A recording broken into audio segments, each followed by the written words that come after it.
Tuanze na kiumbe hiki. Namba 1 ni mijusi.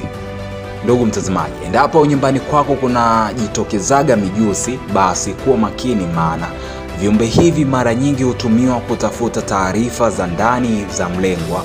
Masikio ya gizani huitwa. Endapo umetoka kupokea mshahara, unapanga kwenda kuwasomesha watoto wako, ama wewe una mpango wa kwenda masomoni, pengine unataka kufungua biashara na kuendelea, basi mijusi hutumiwa na watu wa upande wa pili ili kuchukua taarifa hizo kwa lengo la kufuatilia maisha yako, wajue ni wapi wa kukwamisha. Hivyo unaweza shangaa, mbona nimepanga jambo fulani limeanza kuwa gumu? Ni kutokana na hao mijusi, na kuna muda hujitokeza katikati ya maongezi. Pengine unaongea na mtu kwa siri, hapo kwako utaiona mjusi mmoja ama miwili.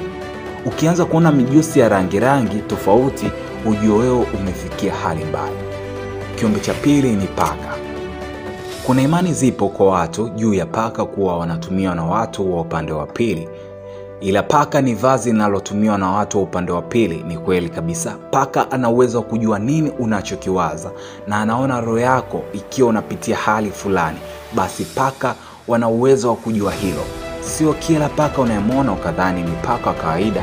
Hapana, haswa paka ambao sio wa kawaida hujitokeza majira ya saa 6 mchana na saa 6 za usiku. Paka hao huwa ni watu wa upande wa pili wanaokuja kwa lengo maalumu hapo uishipo.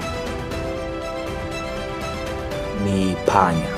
Endapo nyumbani kwako ukiona kuna wingi wa viumbe hivi panya, basi unapaswa kwa makini sana, kwani kiumbe hiki huwa na tafsiri ya umasikini na hutumiwa kwa lengo la kukufirisisha. Endapo taarifa zikajulikana na watu wa upande wa pili kuwa umepata vitu vya thamani ama una kitita cha maokoto, basi viumbe hivi hujazana ndani ya nyumba haraka kwa wakati sahihi kabisa.